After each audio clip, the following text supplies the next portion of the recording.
महेश्वरा गुरु साक्षात परम ब्रह्मा तस्मै श्री गुरुवे नमः।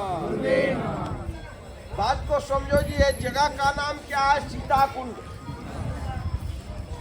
यहाँ पर सीता महारानी पहले पिंडदान किए थे, तब रामचंद्र किए थे। यहाँ जो है श्राद्ध में जितना पुत्र का अधिकार है उतना ही पुत्री का अधिकार है। हर जगह में पुत्री का अधिकार नहीं है, पर एक ऐसा जगह ये है कि जितना अधिकार पुत्र का है उतना ही अधिकार पुत्री का।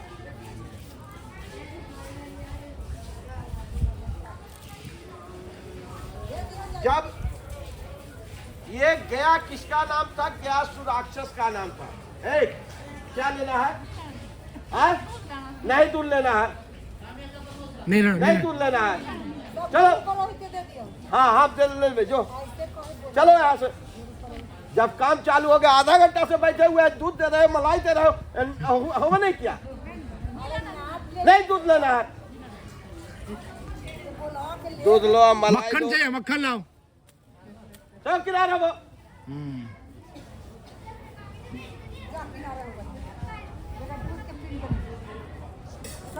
हाँ दूधे के पिंड होगा, न मलाई नहीं खाएगा इन लोग का पित्र लोग।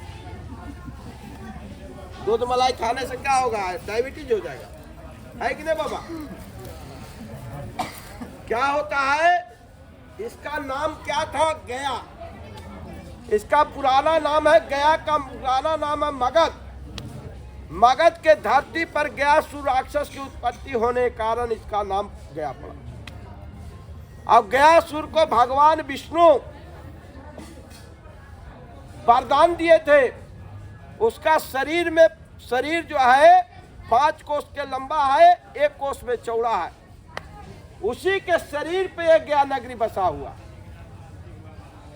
वेद और शास्त्र बताता है कि पंचकोशम ग्यास सिरा कोशमेकम ग्यास सिर, पंचकोशम ग्याक्षत्रम कोशमेकम ग्यासिरा सतकोत्रानि उदय शतम कुरु। 5 कोश के अंदर में किसी का पुत्र या पुत्री सम्मी के पत्ता के बराबर भी जौ का आटा गिरा देता, उसका 121 कुल का उद्धार। कैसे? श्रद्धा, दया और भाव। पिंडदान 2 शब्द लगा हुआ है।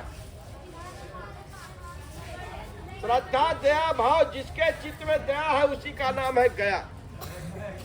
श्रद्धा नहीं है, 1 करोड़ रुपया लुटा कर चले गए, कोई फल नहीं मिलेगा। क्या समझे? पिंडदान का मतलब होता है 2 शब्द लगा हुआ, पिंड और दान। पिंड के साथ दान करना। पिंड जो है पूर्वजों के लिए किया जाता है, दान अपने लिए किया जाता है। दानम दुर्गति नाशनम। दान एक ऐसा चीज है, पर्वत की तरह भी पाप आपके माथे पर है तो दान करने से मोम की तरह पिघल कर बह जाता है। क्षेत्र का पाप जो है तीर्थ में कटता है। तीर्थ पापम वज्र लेपम। तीर्थ का पाप किया हुआ वज्र के समान हो जाता है, वो कहीं नहीं कट सकता, वो अकाट है। तीर्थ पापम वज्र लेपम। तीर्थ का पाप जो है वज्र के समान हो जाता है। गयासुर राक्षस का शरीर जो है 5 कोस में लंबा है, 1 कोस में चौड़ा है। उसी के शरीर पर घूम घूम कर पिंडदान किया जाता है। और गयासुर राक्षस को भगवान विष्णु स्वयं वरदान दिए थे। 1 वरदान नहीं दिया, 3 वरदान दिया। पहला वरदान क्या दिया? कि हमारे आगे तुम रहोगे, तुम्हारे पीछे हम रहेंगे। इसमें कोई नहीं कहा कि विष्णु करने जा रहे हैं, गजाधर करने जा रहे हैं। कहाँ जा रहे हैं? गया करने। कोई बोले है घर से चले तो क्या बोले कि गया करने जा रहे हैं, यही ना बोले। जैसे सीताराम कहते हैं, राधा कृष्ण कहते हैं, लक्ष्मी नारायण कहते हैं। यहाँ पहले सीता की प्राथमिकता है, राधे की प्राथमिकता है, लक्ष्मी की है। उसी तरह से इसको गया गजाधर बोला जाता। पहला वरदान दिए कि हमारे आगे तुम रहोगे, तुम्हारे पीछे हम रहेंगे। यहाँ गया गजाधर बोला जाता है, गजाधर गया नहीं बोला जाता। इसीलिए आपको शुरू में कहा था यहाँ भगवान का प्रभाव कहीं नहीं है। हर जगह आपको राक्षसी प्रवृत्ति वाले लोग मिलेंगे। जैसा का अन्न खाओगे वैसा का मन होगा। हर क्षेत्र में मांगने वाले बैठे हैं, क्रोधित करने वाले बैठे हैं। क्रोध दिलाए, क्रोध नहीं करना। अभी कै गो प्रेत आए, प्रेत का कहीं दूसरे जगह से आता है। प्रेत हम ही लोग हैं। मरने वाला प्रेत नहीं बनता है। मरने वाला 3 घंटा में जलकर खाक हो जाता है। जो जीवित रहता है वही प्रेत बनता है। जिस दिन मरता है उसी दिन से उल्टा काम उसका चालू। प्रमाण दिया गया है 3 घंटा में हमारे यहाँ दाल भात सब्जी बनती है और 3 घंटा में मुर्दा जलता है। प्रमाण है शास्त्र का। अब जो है 5-10 मिनट में दाल भात सब्जी जो है पेट में चला जाता है। तो उसका कारण क्या है? इधर बम गोला, इधर गोला, इधर अतड़ी गया, इधर किडनी गया, इधर गया। सबको जल्दी है। तो आज के डेट में 90 घर, 100 घर में 90 घर में घूमोगे तो 90 घर आपको दुखी मिलेगा, 10 घर जो है आपको अति मिलेगा। कर्म से विमुख हुए, इस कारण से कष्ट का कारण बने। कुकर में डाले, अब पट से मुंह में डाल दिए।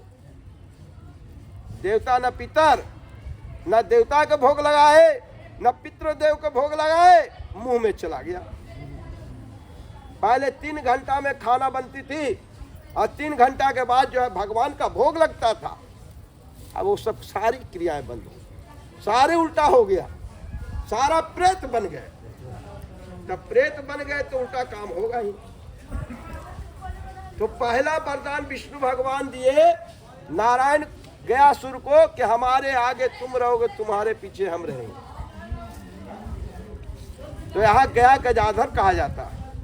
दूसरा वरदान दिया कि तुम्हारे शरीर पर जो शमशान रहेगा 24 घंटा प्रज्वलित रहेगा और तुम्हारे शरीर पर जो अग्नि संस्कार कर देगा तो कहीं जाने की जरूरत नहीं है। हरिद्वार, प्रयाग, वृंदावन कहीं नहीं अस्थि विसर्जन करने का।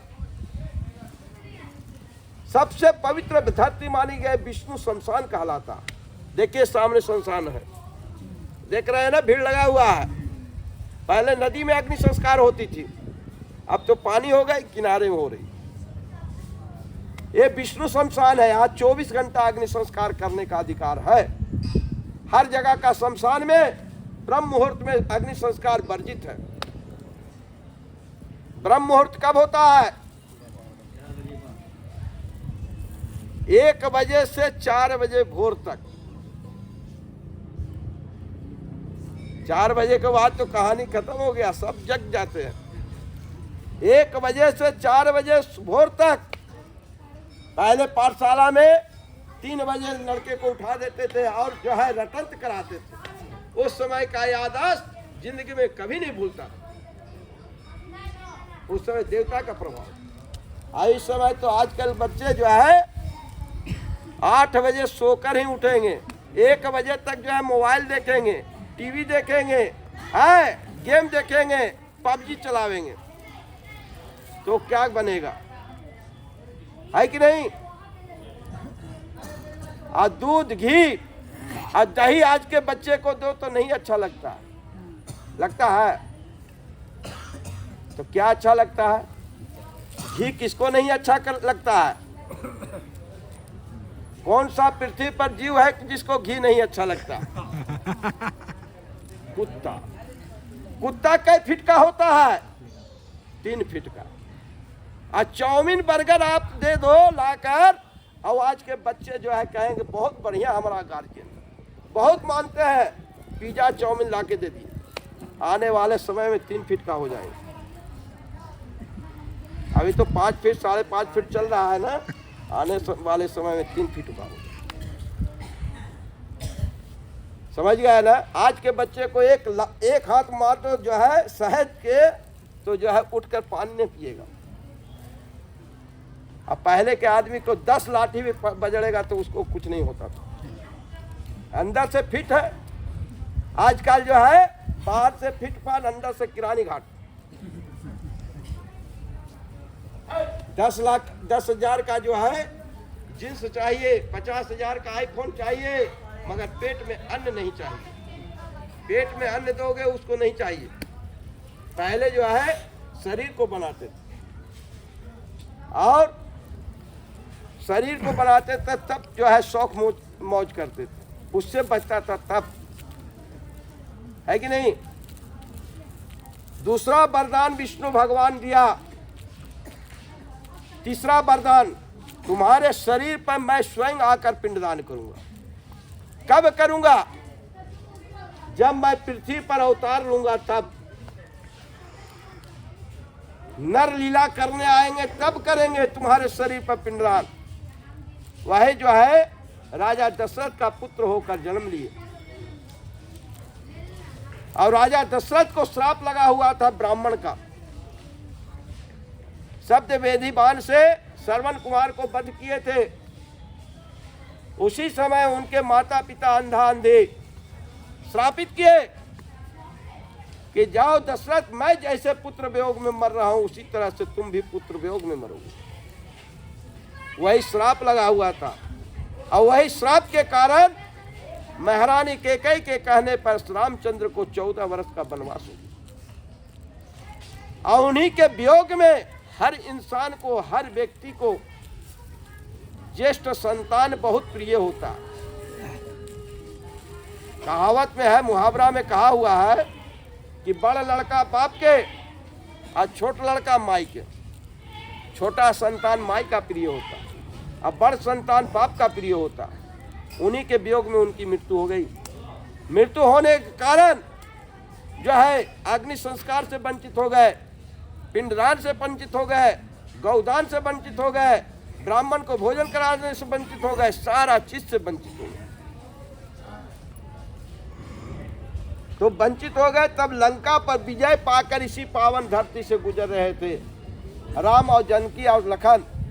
तभी आकाशवाणी हुई कि बेटा हमको बहुत जोरों से भूख लगा हुआ, मुहूर्त और समय निकल जाएगा तो मृत्यु लोक में मैं भटकता रह जाऊंगा। सीता महारानी से रामचंद्र क्या कहते हैं कि ये यज्ञ को पूरा कर कर ही स्वदेश लौटा जाए। तो सीता महारानी कहे कि इससे अति उत्तम क्या है, पितृ यज्ञ से बढ़कर आओ क्या यज्ञ है।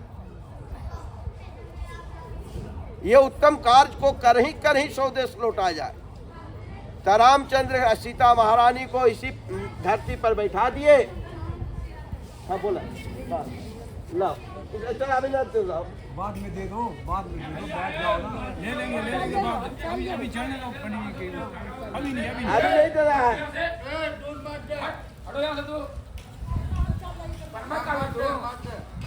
तो सीता महारानी को इसी पावन धरती पर बैठा दिए। सारी लीला रचनी थी, नहीं लीला रचते तो ना आप यहाँ नजर आते ना हम यहाँ नजर आते। सीता महारानी बैठ गई नदी में और चले गए सामग्री जुटाने के लिए। सामग्री जुटाने के लिए चले गए तो सीता महारानी, औरत की तुलना लक्ष्मी से दिया गया और लक्ष्मी की तुलना औरत से दिया गया। जैसे लक्ष्मी चंचल होती है उसी तरह से औरत में स्वभाव जो है चंचलता रहती है। प्राकृतिक देन है, ये हमारा वो आपका देन नहीं है। समझ गया ना। तो सीता महारानी जैसे लक्ष्मी आज हमारे पास है, कल आपके पास है। 10 वर्ष 40 वर्ष जब जो व्यक्ति का बृहस्पति का दशा आता है तो 10 वर्ष उसका दशा रहता है, और 10 वर्ष में जो है सोना भी, मट्टी भी